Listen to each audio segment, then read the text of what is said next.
Halapaini tu ka whakamatala, hona ni whiroa ma whaingata, no noa tawa ke whai ana, me tatalo moe o tu hei lala. Halapaini tu ka whakamatala, hona ni whiroa ma whaingata, no noa tawa ke whai ana, me tatalo moe o tu hei lala. E wisai, whakapo, a maasi mohono fuloto. Ka neongo, ele to, na maunga ki e tai pono. Na e toko, e whanua, e tupo o hapai ki o lunga. Ke malui, me o lunga, a tonga nio whai o tupua. Utulai na o tu matanga, motakau no ve ka whakautanga, matangi mari e ko maua whaanga, utukalonga luko e hake anga, utula aina o tu matanga, motakau no ve ka whakautanga, matangi mari e ko maua whaanga, utukalonga luko e hake anga. He wisai, wakapo, a maasi mohono fuloto. Ka neongo, ele to, na maunga ki e tai pono. Na e toko, e whanua, e topau o hapai ki o lunga. Ke malui, me o lunga, a tonga nio whai o tupua. Lele a moe mai ko mokotu, ko e whangwe lolo a halai walu. Sia ko ka whoa alo i talau, lo se o whatai situa o whatu. Lele a moe mai ko mokotu, ko e whangwe lolo a halai walu. Sia ko ka whoa alo i talau, lo se o whatai situa o whatu. E wisai, wakapo, a maasi mohono fuloto. Ka neongo, ele to, na maunga ki e tai pono. Na e toko, e whanua, e topau o hapai ki o lunga. Ke malui, me o lunga, a tonga nio whai o tupua.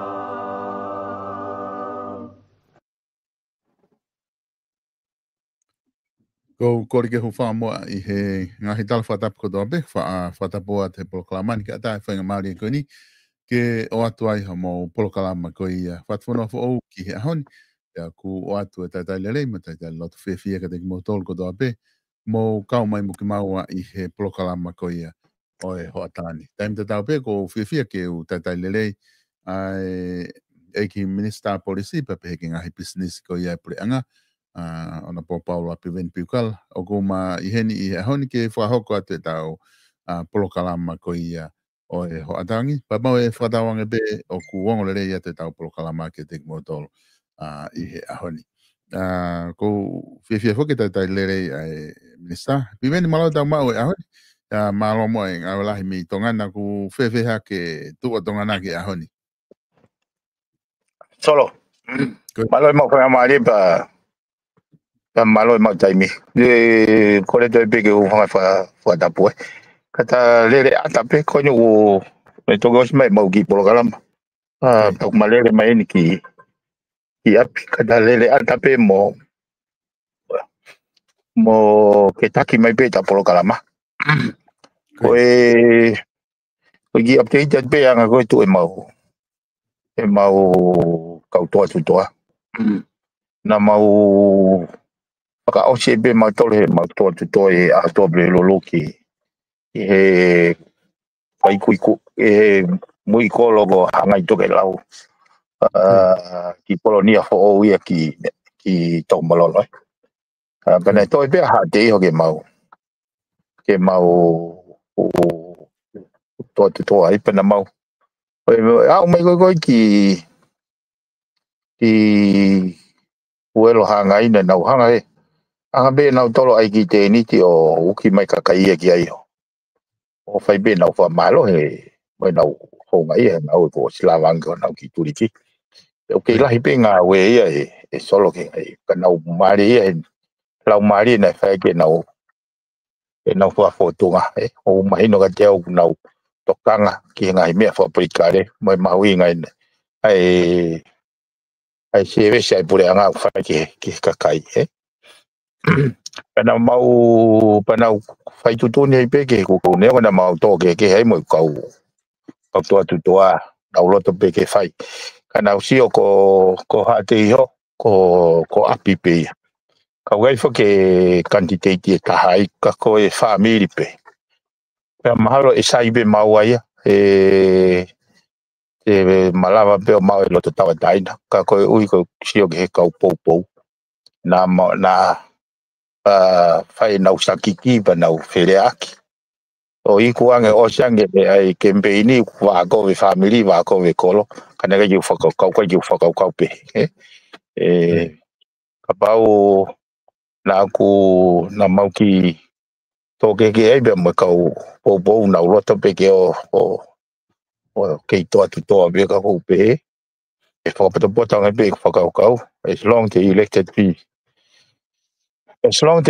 me the elites and let me lead e ko ksio e ke lele yang e pe anga mau no fo fa family pe mo no foi kolo o ka pa ko na uhinga na more ha foi vote sai be ke more ke be ke melino anga no foi family pe mo e na pe ku lave ko ke time le mai o kore ke ulere e time le ke lere avuna na dang ke lava ke hoko wa candidate lo tonga ke mo ia vuna ke lere vuna ke marolo avuna pa hoko ai hoko be mo Filipe o inga na ke ko au mai ko ke au ni ia solo ko mau fra ngo pe ni ke fili he e au wa no a to pulu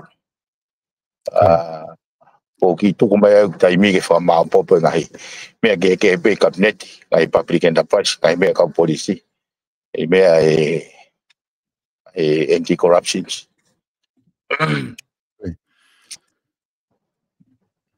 mo para mo pe ko ia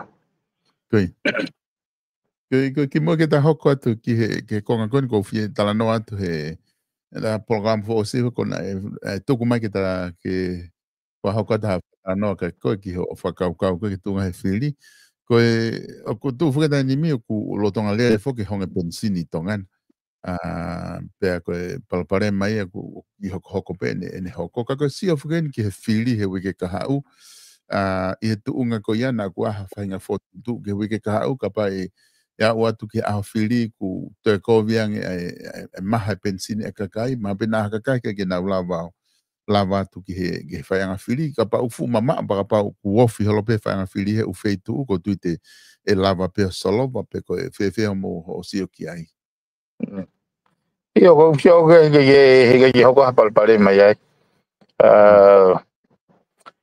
nai te ti mai he pare mea ania fi he kafineti koi ai ngai magatunga ko nai uhinga e u pal pale magoni ko tai mo na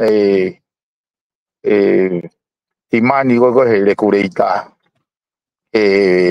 ke ongo service provider ko ni o tok mai ne ut nei kai piga konture ke gimo ke ne puke ki na o ke hafainga ke na responsible o winga glau solo e ko no inga fo u service pe ni e tau pe hange ko TCC la pe mo TCC o pau ke na o mai o apply ke ana license ke na hoko ko communication provider pe o ha no ngai criteria ke magatunga e hano atu hala iseni po pau ke meeting ai criteria ko ya kai ke mo me ko ne o ka ta lolo ko ni me apango solo he kon mahino mai ko ne ari na ke ya ha contractia ai o ka ta ko ni pa mo pureanga ke lava he pureanga o penai hoko ya he taimi fe issue ke he ka ko poini ko o ko loto ke hanga o hake ni ai mata vai anga hono whakalere tau te whito ke ngai tau na u manatu i pia uia he taimi koe na ai whinga ke ai haka tonga ke ne hanga pia o vare pe ku he ka te ha minister ai e wakapuna ai koe whare ai Pacific Energy pe koe tolo Poki ka to be me ko ni solo ko fiu ko ha uhinga na ga ye enforce he regulator ai ngai me ko ni ke systematize ke lava responsible ngai ka ta ke nau ke o ta ta mai be ko finga penicillin ka ke ka wa mo safety mo security ai ke ka ko ka na sai ni ani afi he fango fo ai vaka Pacific Energy ta mai au ko vaka ko wanga ke no fetu mai lolo ne mau koi ko winga ye ai ko le mai Pacific Energy to tau mai ko vaka na ko le ke mai ai ai lolo ko tau mai mo ya au ai te ne hanga ye fa o fa fanga u pausa ke ki monite mo tu sistem ke fili ai be mo ngai issue na asiak ko supply ko ai to lo na na ha be ai ko ki pausa be ai fa be ni ma na na ha na u calcula hi be na lo na do ka ke na se na do ke ngai pausa ko pi o ai fi mai no age ke tuange mai lo ko ya ke ngai pausa ko e ko no nga una equally responsible ka ko palo pare maso ka ja contract ko fi ui le va ha ui na ja contract ai ko taimi le va ko foki mai ai me kon ko malanga i solo ke pure i le fondoa e frasi si e corruption ni mo no fa tau he ka business ai ka ma fai e wange foko hange ko ulau ko ni ko ngai solar energy ko ne IPP independent power producers solar energy ko ya kapau te now fail to meet a requirement ala uhila na wale ge o wai be no diu na pe e ko fanya me pe he ko ngofu to la isen ko no ave e ngai ka ta lolo wai mono ngai ngai demands o pau ge pawo a wanoa ai safety a wanoa ai safety net ya kai me ai ko na we save ke me he waka fa mui ke waka go pau ke o va ke na supply a ho wa no fa hinga me pe ka ko mau ko ka go ya kontreki ka go yo tu ai fili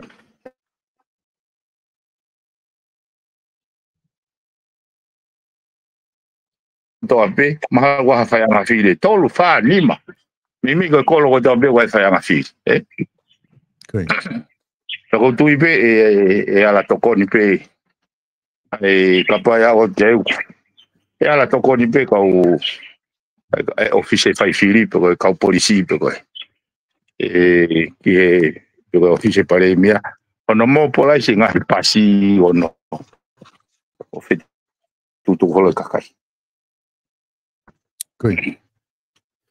ai fa ko e ga tu ko ya ko imagino ai pare ma ko ni ku fa ke ai o fe pa ki ko me dai ni ko he pensini mo mga hiti solo mo mea vai ka ta hai wa na o atu ka ta hai ta ha ku ke toi pe na o mea ka ko nga ka fangi pausa iki pe hange ko mea na fa ke holo ka o na o pausa na tu ku mai ko nga ko ki pausa pe ni ho na anta he to tolo ko la ta ngai pausa anta na de pasifiki ka ku mahino ku la ngai fangi pausa e o pausa la hi ko ke la na tanke pe ku mahale na o pausa te ko ha fainga pala pala ma imagina ni te viven que tu nga go o me alere ko o si tonga o mahalo ku o si o ku fula hina to luia ki he tu nga ko e tau me go tana ke e tau pensini tonga na ko tu na ko time ke fakau kau i me ta fa ki ko ya ke fakala he tu ku anga lolo e ko ai fa pala pala ma ta ku o mai hinga ka ta ko ni una hua te pensini me ya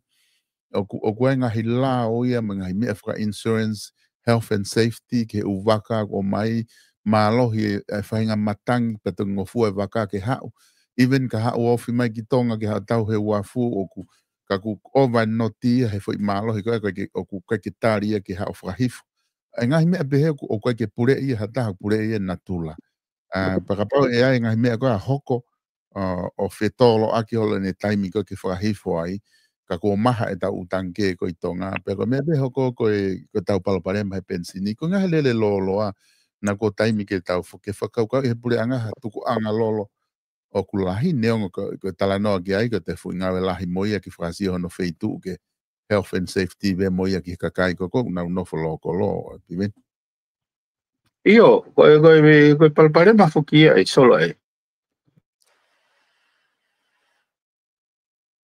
ke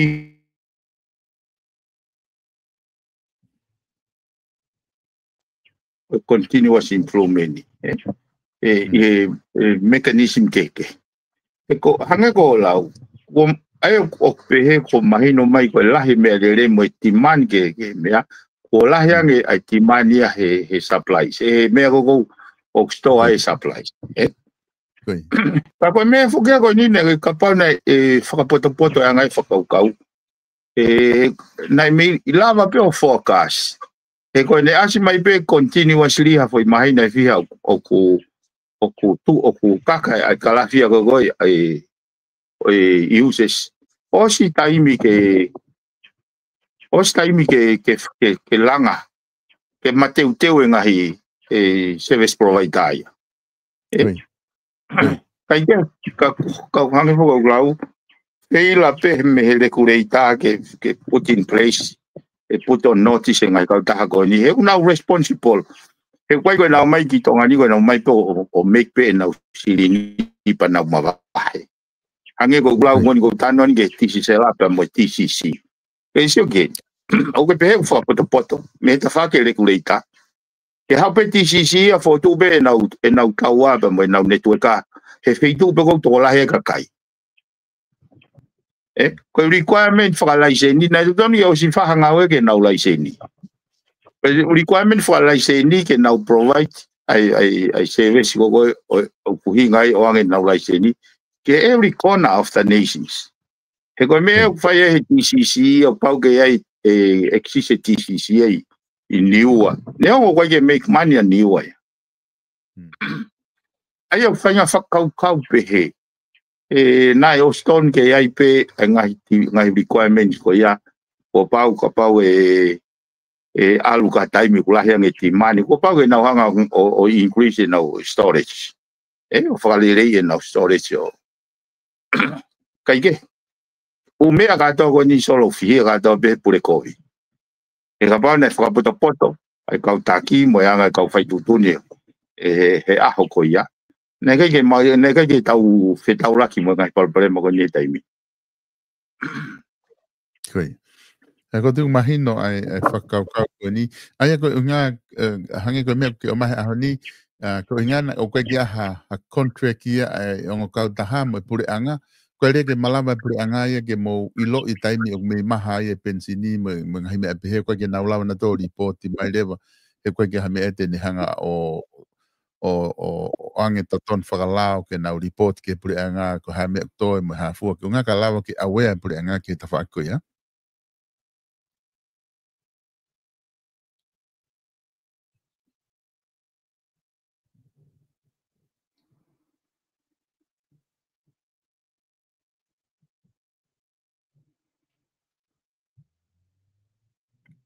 pivene gonga tu be io gongo mai okay io o kui kai ko pehe ke na ulava ilo ko pehe e kai ke na ulava enforce ha mea ko ja control ko mata vai control to demand them to meet this span of time without a contract whaingata.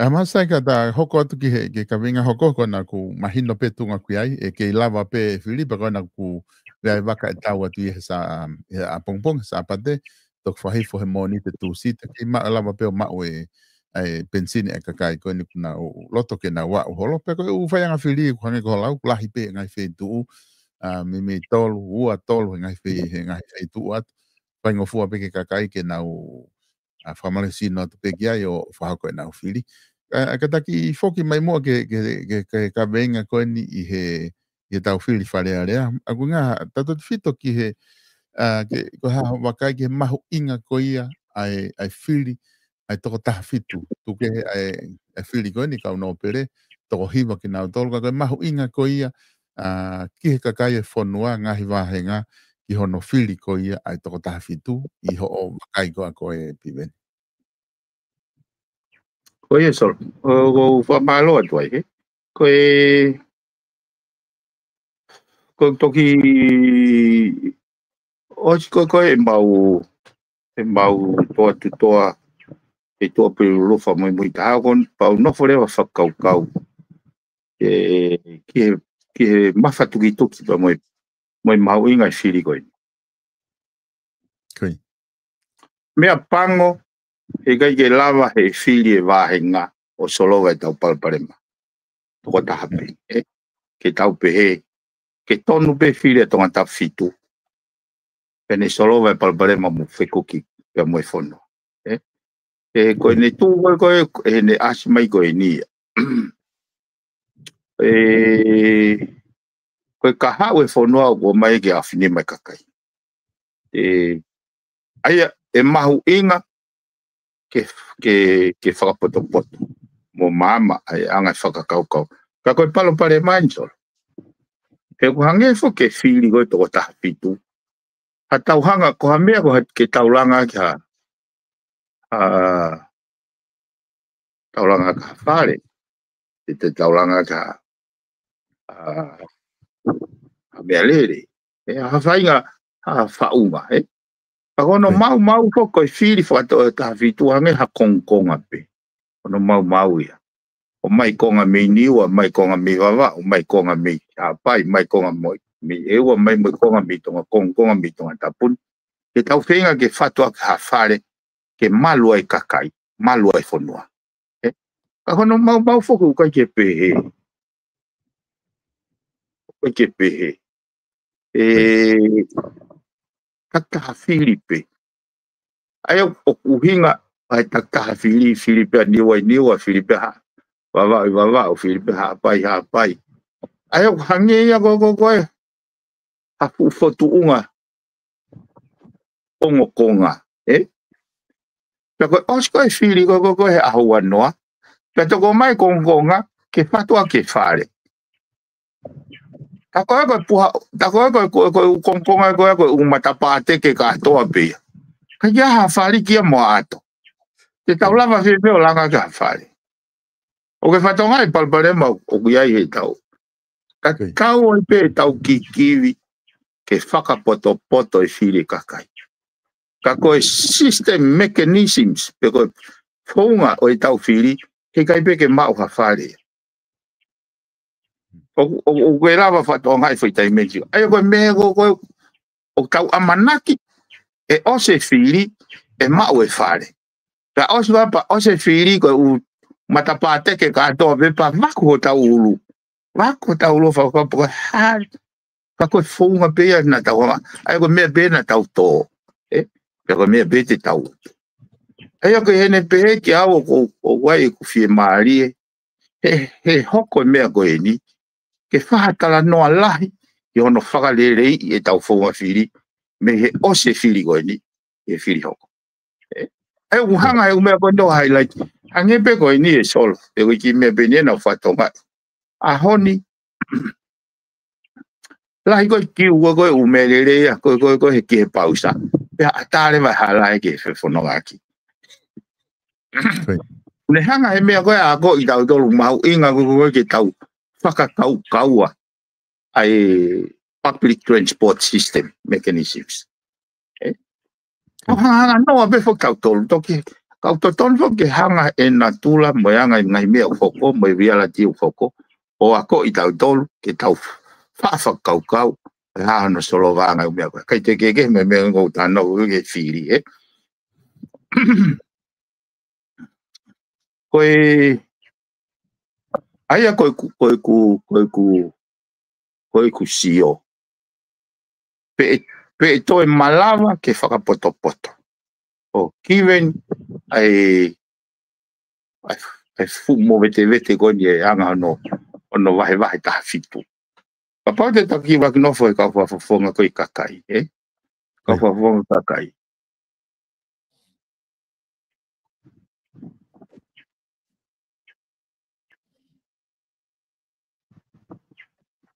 Ai mention foke ua ai whakaukau koe whiri. Whiri he whakaukau ke lerei ne wahenga. Ka moe whiri whakaukau. E hoko e whafonga koe a ko halai kapa ia pe ko horisi ia pe ko halai whariki ia o i whare whakalufua. Sai. Koe ui koe mō vete ngahi kau kei. Ai ngahi mea ngau e tō he kau kandidati. Whainga tā whoki ke sio whakalufua whoki whire kakai. Whihia pena dolu he whakaukau pe hona wahenga.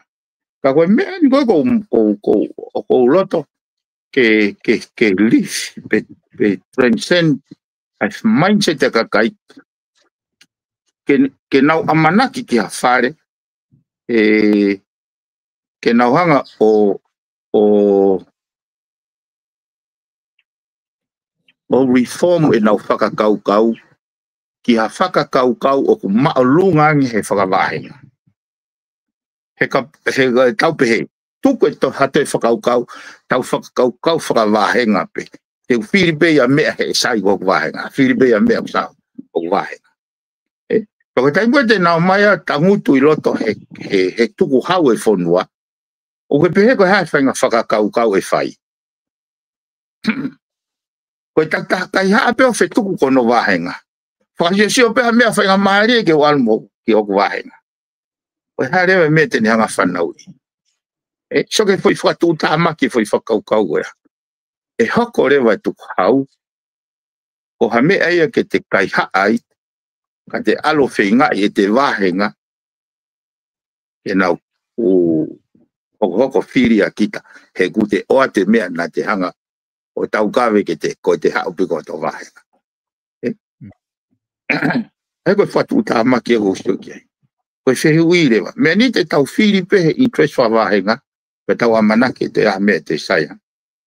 E malawa ke tau whakaukau whakawahenga. Le rei whakawahenga pe. Pea e sai. Te tau amanake rewa ka mea e sai. Pe koe ke malawa.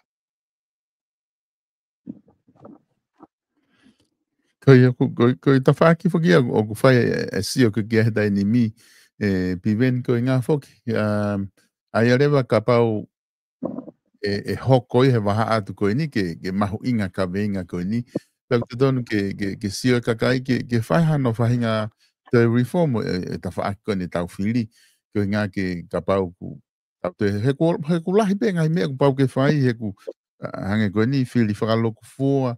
Whakafoki ke whiri whakaloku fua, ko ngā ke whoki mai u whakaukau ke whiri whakaloku fua, pe ko tau ngā unu ke whiri whakapāti, ke whai he pāti ia, whotu ko o mai matapāseo ata, ke sio ko whehe ne pāti, kuna ne lava ia, o whai ngā ue ke whariki, ko whehe une lava whai ato, ko ngā ke taim ko e kuna e pāti ko ia, mahino kakato ai ngahi wheitu ko whie mau, hange ko te mea ka pulu o ku be hange ko whahinga wainga pe whahinga langa whare pe hange ke lau ki ai o se hange mea ko whatunga mat paso ata pe ka ke lawa e ku whariki aki pe whare mat paso ata koia sol he ko mea ko o loto ko ke ta whakatala no ai he ko whakakau sol ko whaunga ai mea pe tāte ne hanga o mai amana ki kāu e kusio.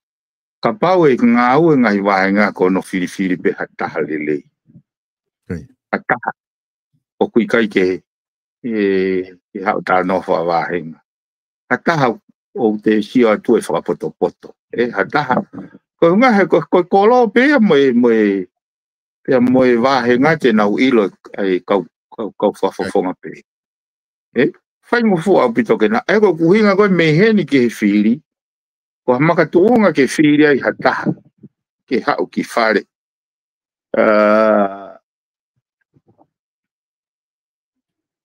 He foi mga whago ni, tau sanga ta identify mata vai au pito mai interest foi wahe ngā me whakoi tutu. Ka ko hataha wahane mea ngā ue, o ku e whiunga mo tāu, ke pure i le fonua. Aia, ko ha kaminga o ku maalunga he whakawahenga ki he whakalukfua. Koe tautara no fuk tautoria i he ngahi dimension whakawahenga o ku reduce pea ki he tanuhala koe tanke vai koe mamahala moe meo. Ka kono whakaukau koe dimension koe whakalukufua e whanua. Pake kon ke tōno no whapensini, koe tōno no e ngai solar energy, koe tōno no e mawanga huila, tōno no e mawanga vai, koe hiki ai koloa. Koe ngai fui whatongia whakalukufua ia. Kau koe ko whatongia o ku longa amaikai wahenga. Aia, koe mea ko whinga koe ke tauhanga o eliminate, ka pau te ke hau ai pe ai tama vouta. Ma tue ko tānoa le o tau tānoa mahuinga ne ke tau tānoa ke kau vouta. Ok, sio kita pe, sio pe ke mea whaka materie pe. Kau kai ke le sio ke ngai dimensions ki ngai whakakau pau ono o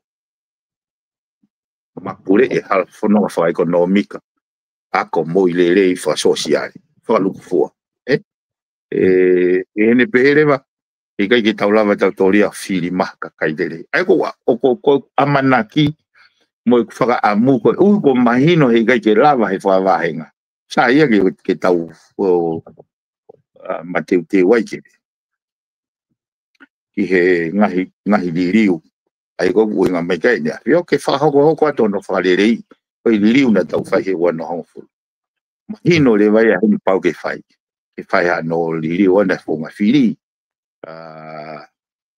ke oloaki ke fa luku fua ai fili me ngai wa nga me ngai kolonia ngai kolo ngai district ngai motu go vava pai ko tongani ke fil whakalukufua. Ai koe uraki a ua.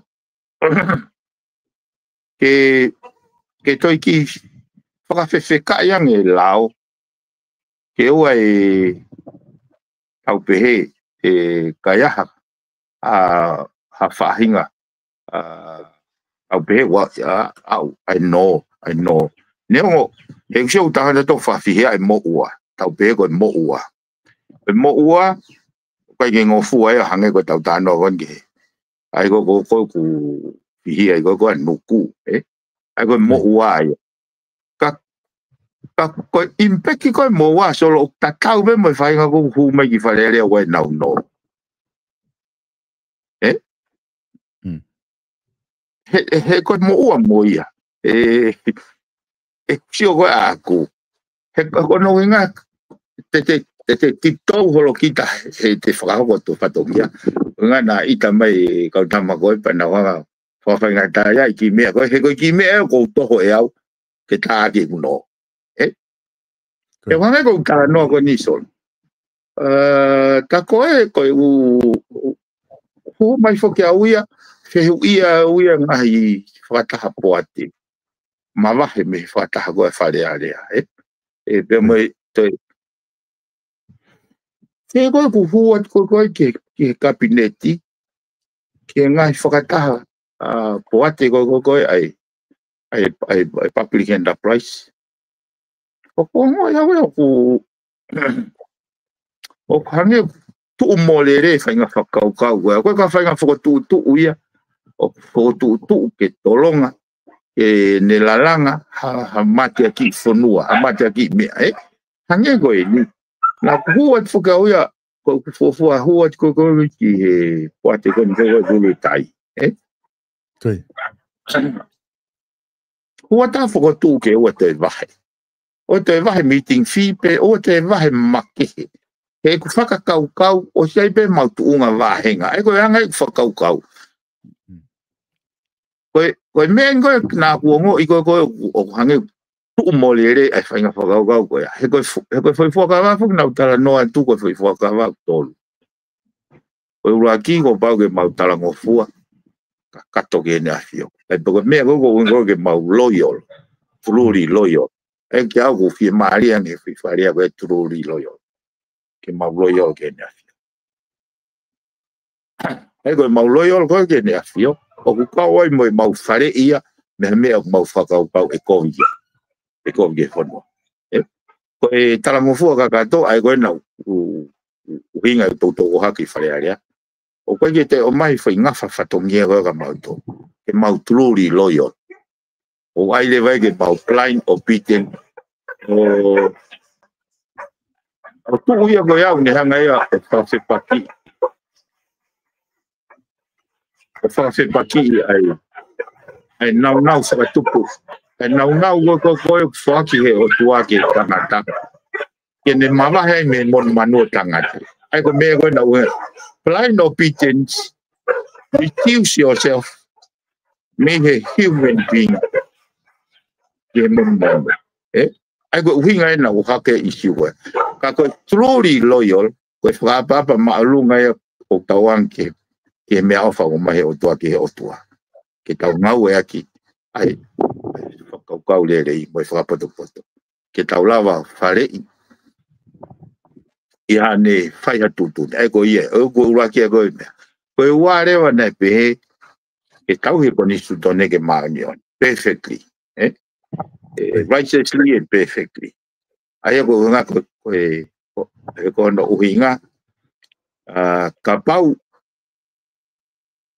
hei kai kia halao, ke ne whakamao popo ki ai ke hoko koe benchmarking, ke tau punga, whakahoko ngā we, te taulere no aia re sai ka ko uhinga fokia ko hono fa tabe con istutone ke continuously improve con istutone when we see fit tem tau fatonga wa hame ka ko pau ke foto tu be u mea ke ne tataki esa benchmark he con istutone pe ko toluen te whakahoko hok fatongia ake kotoa hoku iwi mo poto mo malohi.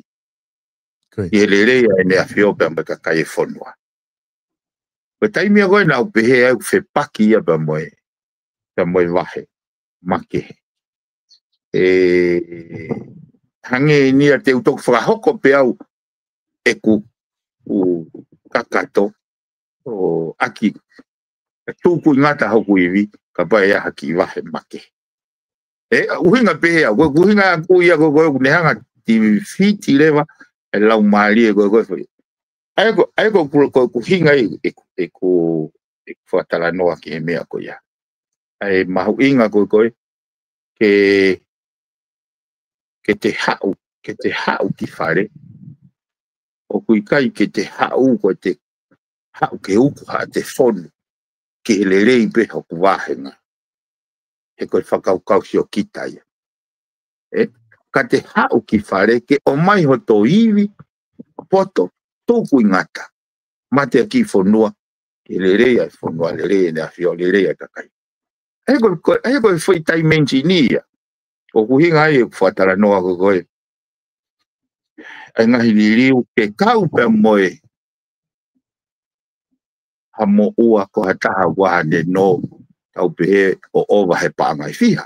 Whahinga mea pehe ke ne hanga wha opo ke tau hanga filter auti ai whahinga whainga maarie ki he kau whafonga ke nau malawa ke nau he pe corrupt ngau e paanga ai ko uhinga pehe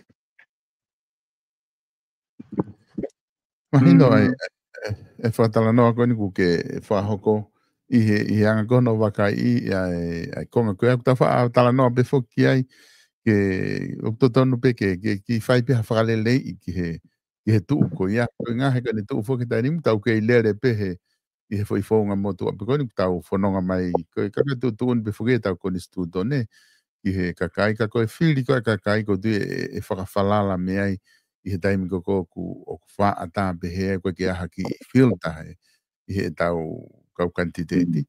Koe mea pe ko tau whakawhalala pe ki he whiri pe mai mesi ko ia whakapoto whiri koe a kakai e piweni. Kai koe hoi mea moni he koe mea koe mahu inga i whoke sol ke tau continuously improve.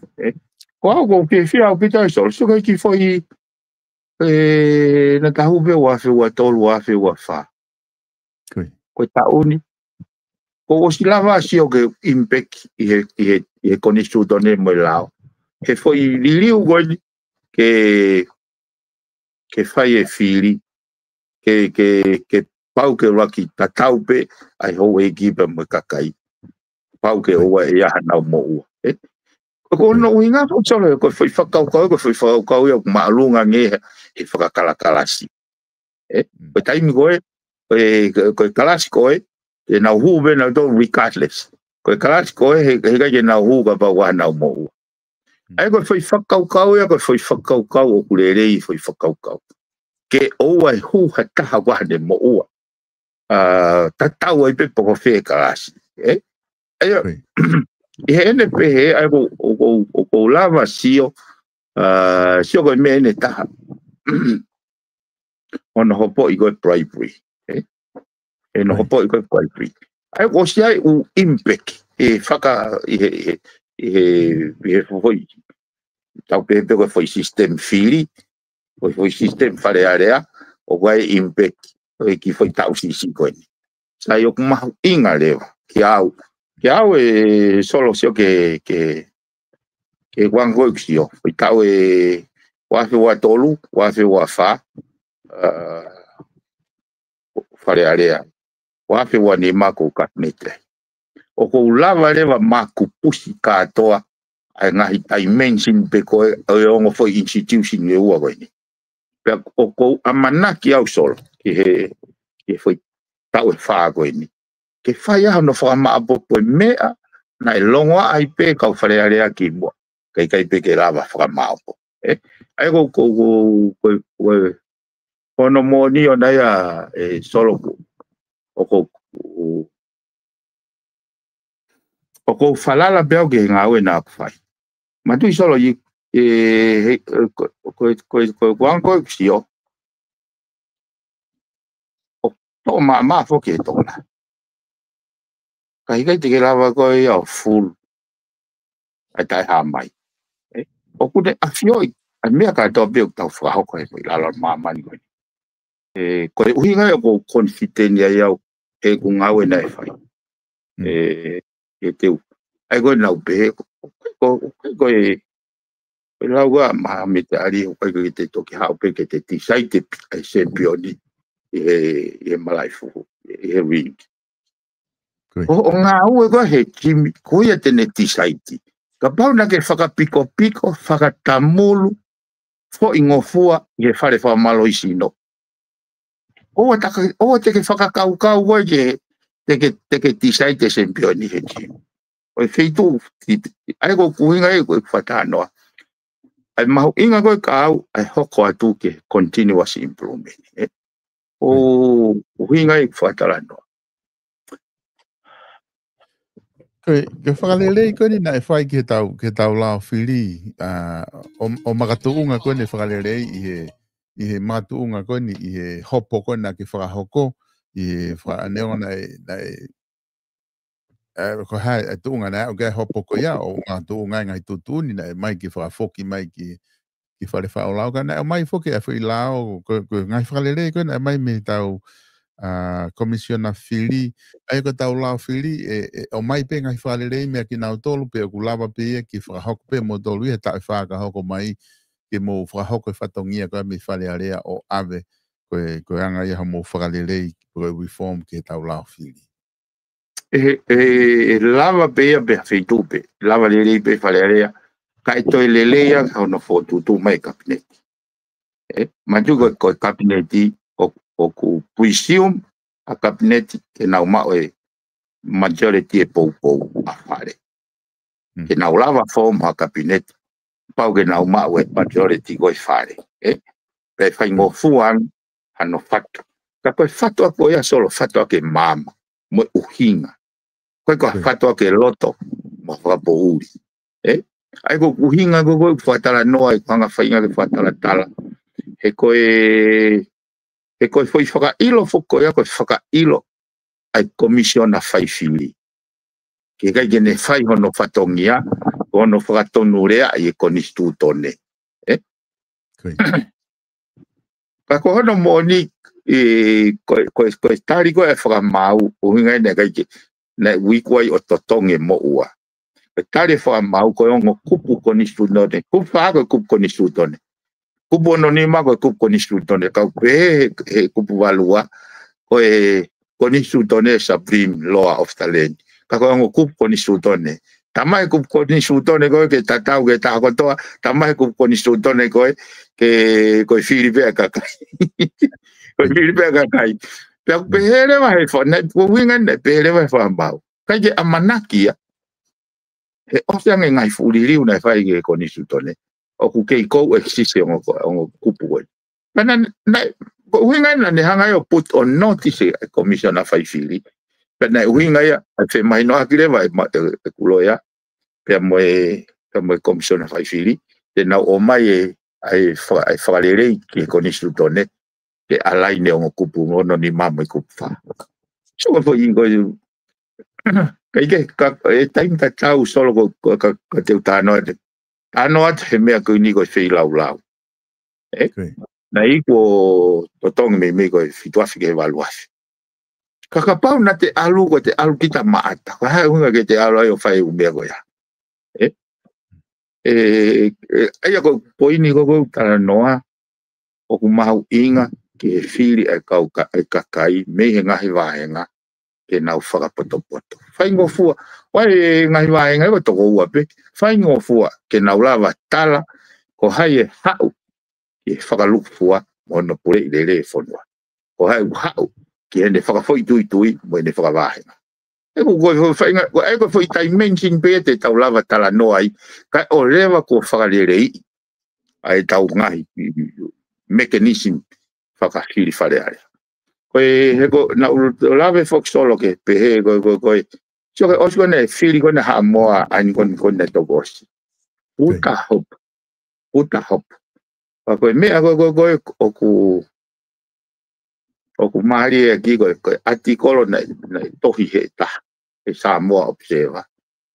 Election reveal the soul of the nations, the soul of the nations, the soul of Samoa.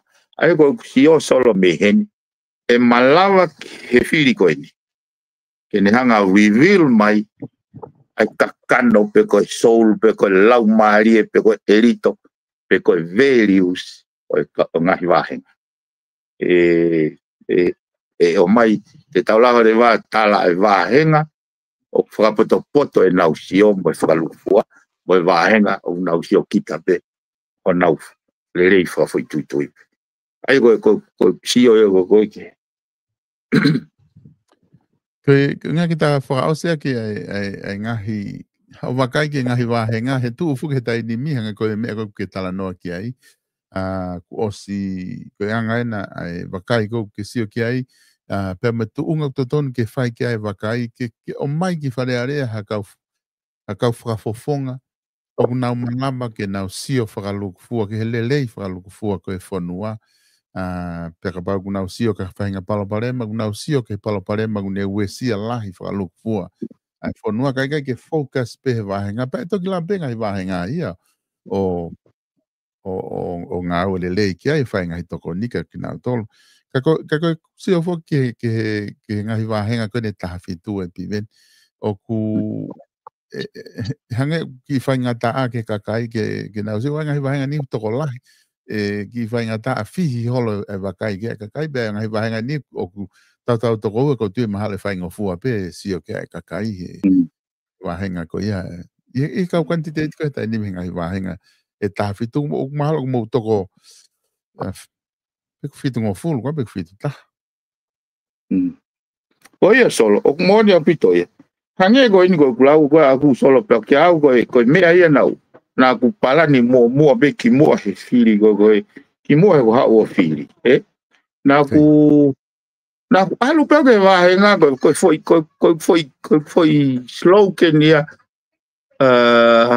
he ku va henga pe ko foi hit home message ia ka pau mo loto ke pure ile ai fono pa mo mai mo tika ka pau ko nga pe ko nga tamaheni ta family ko aungat ka ko ngatai ho ufuinga pa o te fili ko ya he ko ngui fo na ai beheni so ko fano mai so hala ke te palomes ka na utol ki hano pe te palomes ka na utol ka ngai mawanga vai ngai lautoi pe te palomes ya varita ho na hala pe ko hato fa hinga mea pe me ko na algo ko palomes ka na utol ka pau mo tui ke pule i le fonua.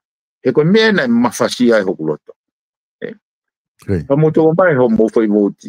He na ilo ko uyo fai ngata. Ko me gon go pore ke na ilo e fai ngata. E te na me lava pe o fai pe me anga maheni. Ko alu pe ko nga ke te maua e te ngai i kana sai. Ka ke ilo solo o sange e kui ko ke pure i le e fonua. Ka parte ke ha ua ka parte ke o mai ko ha independent sevea me nusila. Ke ha o savea yange ngai wahenga. Pe ko fe wahenga whakalaka lahi taha. Me foi tau pe ko ne tolu e kui whare area. Ke te whakapapawat I will bet you with my last dollar. Me mau e tonga ta fit. Ai whakalaka taha. Me ko toa. Ai ko poini en sol. Ko poini mo hanga whakau ke kau wotes. Ke ua te nau.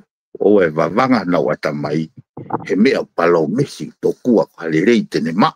He ko halerei hono wahenga ne ma. He ko e ka pau te nau turifua. Ki he kaweinga fisi moa. Ke pule i le rei e whonua. Peo hangere vai a koe, hangere vai a koe foi whekau au pehe, fuafua kumi ki he pure angai o tua. Peo koe toe ngai ngahi mea, e whaake te ki moto. Ai ko kui ngā ka pau ke nau whei lau, mo ui whei lau.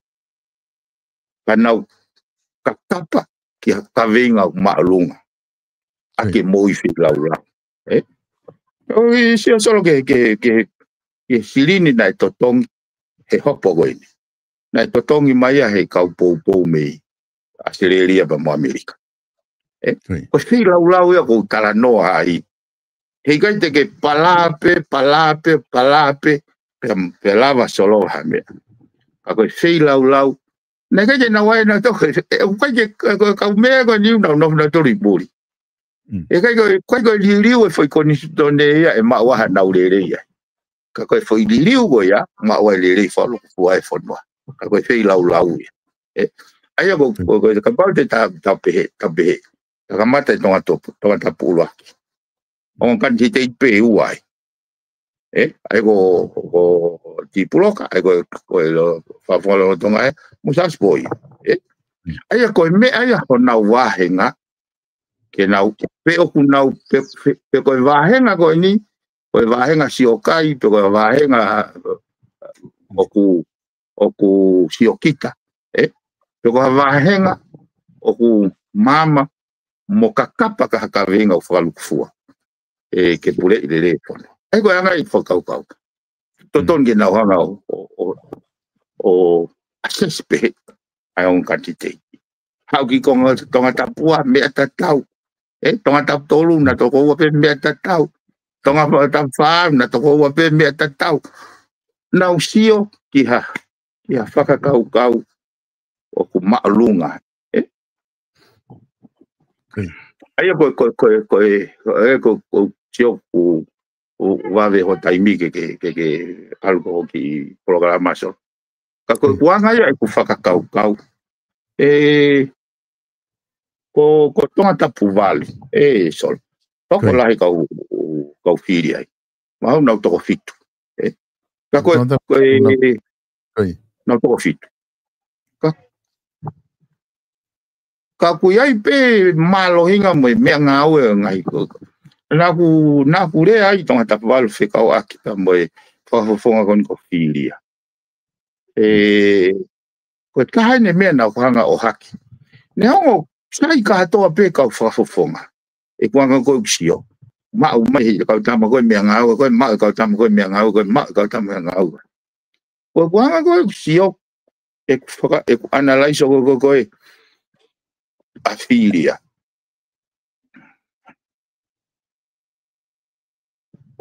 lai ka ia na hanga o mai ka ko filia te mafepaki ka pau hu mai mei tonga tapal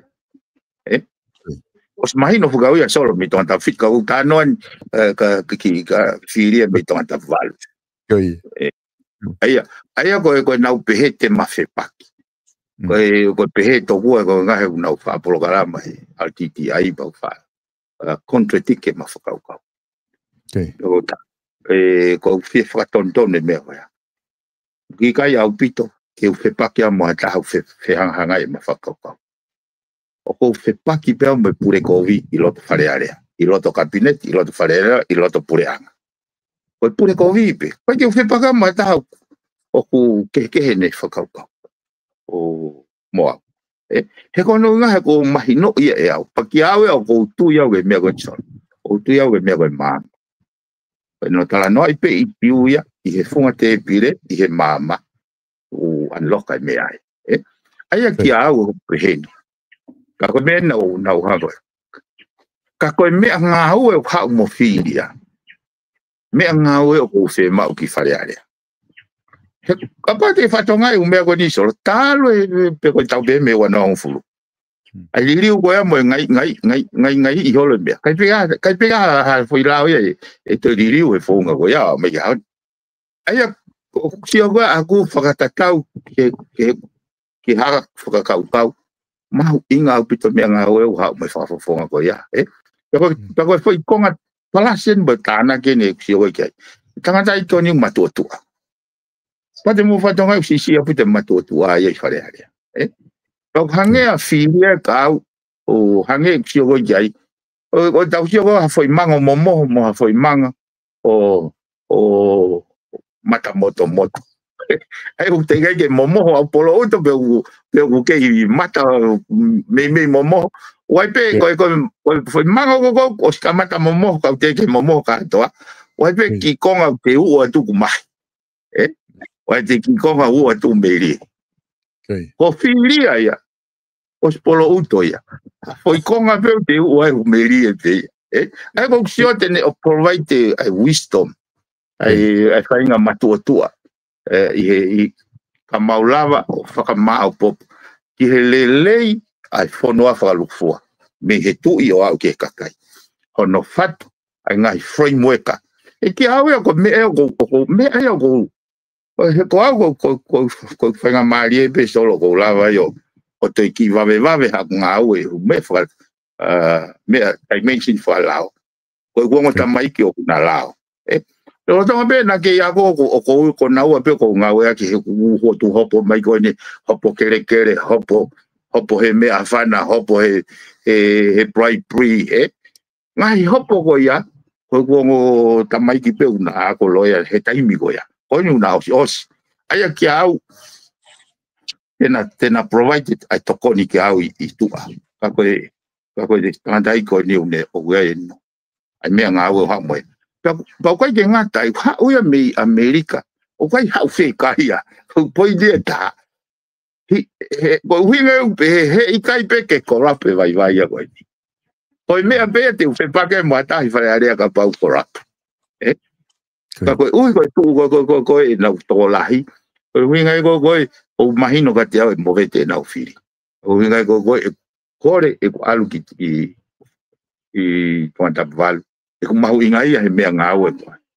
E ko no mau he pehen foksol. O no po pe foke tau whakaukau tato he tau wāhenga. Whakaukau pe tato ko te whiri pe koe te whawhunga te wāhenga koe fuwhare ia. Whiri pe koe toka tau whitu koe fuwhare. Whiri a bea koe fuwhare. Kau kai ke na hanga whaitonga I. Ngahi mea ngā ue te nao o mai. Koe mea e tene whakotutu. Ha whakotutu. Ha whare pe koe platform. Ke malu motolonga o mau tanga kauno. Pai ke koe mea koe ke he whakapāti. Manatui na ta Australia tau solo hene mea koe ni. Manatui koe foi whaunga ia. Whaunga ngā ue na deploya ke akirisi. O ne lawa I o liriu mai o tawa o mai koe ni tau toko taha fitu. Toko taha pe. Single handed. Koe tai mini he kusio he nau hua tua ue nau mantui pe nau. U tui au ke pāti ko ngako akirisi.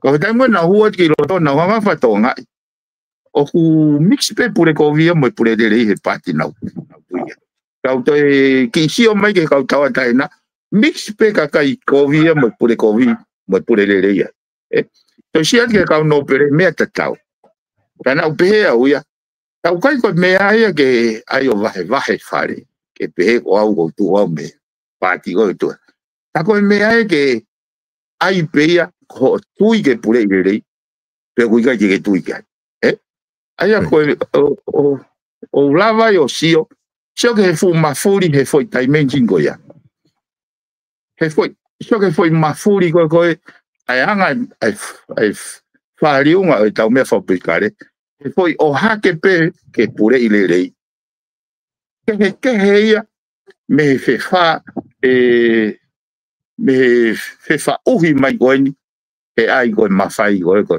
pati ko me pati ko ko anga eu sio solo que he fili o kai ke to no foi ni he kau fa fofonga kai ke to no foi me go ni me tau lao me tau ko ni stutone pe mo ne asio kai to no foi ai o no foi e fa poto o tau kau volta o hinga e hanga whenga peina te pizza koe ni ka pau te nake I o mai ai pe mo sio kita mo sio pe ke le leipe a kita moto vaenga ta koe koto kula no o te tau toi hanu o te tau toi toi lau he ola te tau hanga o mai pe hei ka pau nau whe mau ke amanaki ke hawhare e malu e nau o mai ai whapoto e nau tui o mea ngā au e nau whafofonga e nau hoko whenga o aki ke pure I le lefono. Angai whakau. Maria Bito ai fata no pe mo ni foki ai fata ta ko ke o mai han ko e tata iki ka filia he ku tau se pe toria he social media he ngahi whakau e ne ke ko me ni ko Maria ai hange ku no fo filia he ta whaaki ki mata o ne tu ne he ngahi malanga pe tu ko me ta whaaki he ma ka ko o se ko ya o mo whakamatala loa mo ai pa mo campaign taku o ke tatau ia ku taku hala me ko mau sio tu ki ai taku mo tu fata pe mo i loto i he whakau ke pure i lele e whanua ka sio atu madore ngai ta whaake ke ka koutu ko me lele ia i he campaign ni pe me whinga ko ke huki whare are ko malama ke tuku ke he kai ngā ue i hafo i whakau e sai whakaloku fu au toi whoki mai pe ai whakau pi veni ki he lele ko ia whakaloku fua mai whanua ka koe koe whaiwahenga e pi veni ka ke whama apopo mai pe ta polo kalama ka tato ki hoko atu ko te mau pe te whainga maari i he ko hape aho koe te ke whainga maari he moni te puka tūsite. Ko ia sol. Te toki hoko atu ka pao e mahata ki taime moni te. Mai tui whako e awhaasi pe tūsite.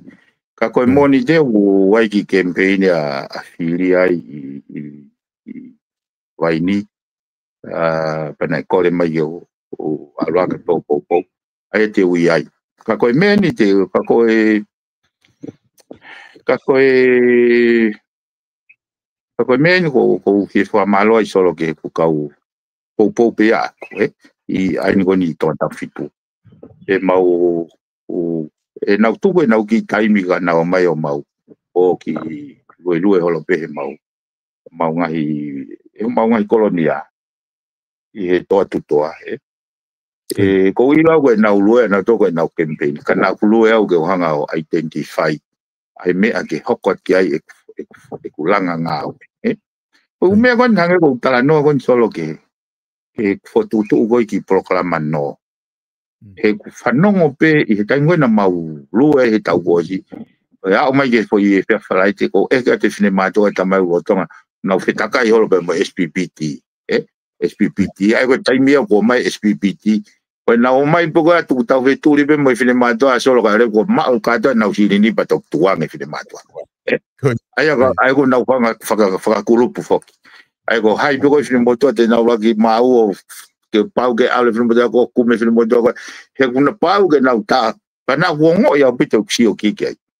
Pea whakaukau I pea e whakaukau kau katoa ki loto ko mea ndi o alu o whahau. Hau pea whamatala I whai whakaukau ke sea wharearea, tamai sea wharearea. O e whai mō tolo nau toton ke ako e ngai wāhenga ta. Ngai wāhenga koe.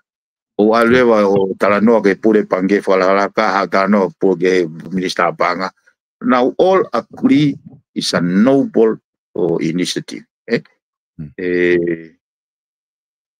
Se nau fu toi whetaurak pa moe kovana pange pure pa moe pure pange nau akuri ka atoa pe toton ke o mai he tifetiha ke hakau consulting ke nau whai ha case study kai ai o formalize foi motolo o no address the informal sector kai ke o winga e whatala noa solo e ku mau inga ia he whilau ai tunga whine mātua na nao mai o pou mai he mau. Pena mau os a tofoa, os mo pea, os pa mo toko mololo. Pea upehe au ke uhanga au no ai se tā koe o e wafe watolu ke wafe wanima. Au kore ke nau foki. O te nau te hoa ki he ke te toa tutoa I hateo. O loto piau he ko hateo ko apipe. O loto piau ke maapopo pe ai nofo ai kolo. Ka mau ki hu ke lilo o lotu I kai ko toka tau fitu kai lotu I ngai wahenga. He neongo e tonu pe ai whire toka tau fitu. Hala mai u wahenga. Koe koto kula noa. Ai ko mau toenga pe mau polokala mau lotu pe e sa pa te ke mau wahenga pe mau tali ai pe ai tatao pe ke lilo tu wa te sakiki he honge pensin ka mau toki tali sakiki pe he o si ai fili o va solo ko ia pivene ku fa hawale fa ke he programa ko ni me ku ke fa ko nga fa ke mande o si abito programa ko he tau también programa wiki ko to o pe ku au ia programa ta u apitolo ha fo programa asima ha fa nga au to ta fit uta lahi tala no pe fuk ta fa lo fuwa wa o mayen ke nga me pa hon ki fa hawale ke ni ko si hi fo ke ki fa hawale kana to tala mai ka pa ato ha ka u si vita o tai na nga u nga hi wa nga e ma u e to ta fit o hawale na to ria he o foi fa matala ko ya fo ke fa asima me ia kako ti bahal ko hage ko lau ko hage pe ko fa matala ko na o mai ko me lahi ta ha pe ko ki mama pe pa mo on ki mama on ki mama e mo o ke wila po pe tai mi viven ke te lau fola ai he lahi o fa ko fola he ta programa Então passava para dentro, com mamãe kau kati te ko ni na toki I lo mai bena to fare lo to na vai wa na la to passa pa te ai ko to nu ya vai la to passa pa te pa nga lo vi baha ko ya te fo kita mana tu ya vai nga tai mi pe ka pa na la to passa pa te o fa tu ven o fa tu ven ya monite Koi. Malo bito e kainga ai lava ko ke mo kau mai he tau programa au ni ko kore fa mole la het ka ki mo tol ko nga I he fehu I ko ilo I bia ku lahi au bito mo ngai fehu I mo loto ke o mai na ka ko kore fa mole het ka ki mo tol ko nga he ku o ku lahi pe nga I siuia o ku fia ma o ke tala noa ka ko mo ilo be fok ko se ko ahon ke ki fa I siu pe ta ha ku lava ke o ave ki ai ko I siu ko pensini he ko me ia ku de sa tu ku si fo au whakakai he nau kiu, pe mo nau tatari ke maa me pensin, ko mea beu whakawhiawhia ka tau tolu, o koe ka nau si kiu ki Hawaii mo ha mea kai. Ko ngā ke tau wongo ko fuu lere kula mo ni tu unga tau iai, si wha au whakakai he nau kiu ke maa haki me iwai ke whamoko mo ha mea tokoni. Kia nea o ke wha au whape kiu ia ke pensini, e ka ngahi mea ko e aho ni ka kai ke aha pensi, ni ka ki te rawa au ki wharekoloa, pe te rawa au ki tahi o tau tai mga he uhingan pehe, pe koe palapare malahi, e ka koe ki isi upe ia ku lawa ave, koe toi ngā whaki tukuange, mo mana tui koe mei koe lahi taha ngahi polo kalama, koe mawhai he tau ni, I he tau kotoa, koe whakamama, koe whanki polo kalama koe ki he campaign I moha, mafanki mea pehe o tātai ta. Pero ngai ia ku maafe mai peo whai pia ki whamama ke ngā ke holo ato ake tau polokalama he pensini. Pa mafanki isi uke. Pa whatuange ke nau ki mahe unga ia he ahoni ki utuange ko hae ne bakai ki he whiriwhare area. Ko hae ne ki whamama ki ai ko ngā ke tau ki holo ato ake tau whiriwhare area. Ka te uhanga pia o pick up o mo whehui. Toi mawhi polokalama e ua. De mawhi ngā I pe. Kau sponsor to da foi programa o monite mo tu site pe fai le vai fili he to aprilo ai ko ospe tu site osia ai programa ka ko fa malo la het ka ting motor mo kore fa mo la het ko wakai pe mo o fia ma mo foi fehu ke fehu ki ai te utana ki ko to pe o fehu ko ya ko nga kai fenga I be tai mi na lava ke ange ngai fehu ko tai mi te le to fehu I he me fa matala ki ai ai whafonga ko di mahina peka te kumotolo.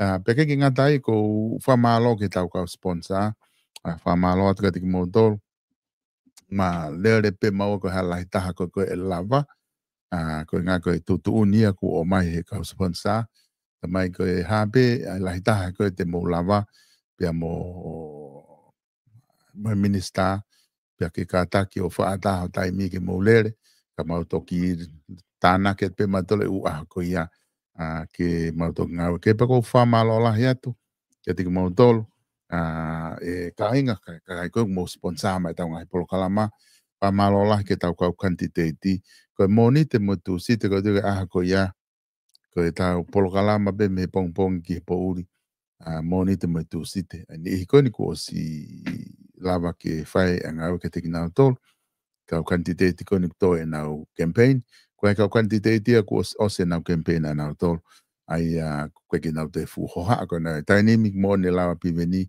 ta hu be ke poto e lilo lotu pe ke ta po ki e tau fili ka quantity to la he ni kun pe ko ka quantity na to fa auspetu site pe manga he pol kala make he pe kula ke o atu monite matu site patau ki malo lo ai fo fi mali e a pure lulu ka kinga dai ko e South Pacific Loans o go fi mo pe ke o fo malo ka tinga to thank you so much South Pacific Loans 22 Cavendish Drive at Manukau. If you're looking for financial help or financial assistance, you can't you can overlook South Pacific Loans 0800 88 98 88. They are the best in what they're doing. And if you need to talk to Stelik Tubo, you can call 0800 88 98 88. That's the number 0800 88 98 88 and talk to Sidalik Tubo. Aia ko e motol ko mo fie lea pe motol ke Stalik Tubo te ke lampe ko lea ka Stalik Tubo ta pe he fika telefoni no valungeau valu hiva valu malo apito South Pacific Loans to kon ko do pe mo fai pe ko honga apito ke vipon media ka kinga tai ko tau famalo lahi ki he Page Facing Store i loto nuku alofa Page Facing Store kune o atu ai vala lele taha ka te mo tolu ta tau pe ki he ki ngai matu a pe mo e tau fulonga i whanau kau to tupu au ku mau a whainga vala pe staila ko e oi tainimi manako apito a ngai suti ko ia suti lotu ke tau whanau te taha keni ke ngai suti lotu ke tau to tupu o ku manako apito pe aku mau ia he uta fo o koini au mau pe ia i he whare koloa ka koe uta fo o watu to e lahiang e wala ko ia o ku watu ai malo apito Page Facing Store ia mo contribution ia tau polo kalama ko e whamalo e taha whamalo a hea tu ki he e tau kau ngau e ko ia pe me he Page Facing Francis Tickets malo apito Francis Tickets ai tokoni pe mo contribution e kumau whai ka kuke whainga maari pa ke awhi atu i he Francis Tickets o kosi haulu mau ai mea kotoa pe ke lava o fie ai pa ke moko i loto pe a kosi haulu ke talavou ki he lotu i he sampante ka ki ngatai ka ngahi nau kosi kotoa pe mau ka toa tuia i he Francis Tickets o ki he Pop Wax ko e Blue Wax pa whanki pauta o ai o lingi ho ulu ke hono whakastaila ko ho ulu ke Kelly lava lele ko e Pop Wax ko e Aftershave ke ngawe aki ia ai nam lele i apito pe ko hatoi whahinga matai kilipa matai trimmer matai foil mau ka toa tu ia me he wharekosi ko ki te hela ia he kumi takai holo o ai nau ko ni a pe ku ai pe ia ka pe pe time ke tok fie ma wai o ku ma o pe ia i he tau wharekosi ka kinga tai whaka tua ke to pe ka te motol ai tau ka taha ko ia maka te si a ka pe Royal Headstone i he noa wha ua noa hiwa fitu wha ni mawha taha te ke lawa o talano ka desi i ha whainga fie ma o pe ko e tau wharekosi i tonga pe he foki Francis Tickets pe he foki ki he Page Facing Store o kuna tu nau he fika hiwa o e Patawhehi Road opposite ki he tau mo pe building ma whaatu kona i marketi ka kuna opposite tu whianghangai pe mo e tau mo pe building o whapek mo ma o ha weekend lele talamono at kating mo dol ma o weekend lele pe ma sapate lele sapate tau tok foki mai i a monite ka mo mea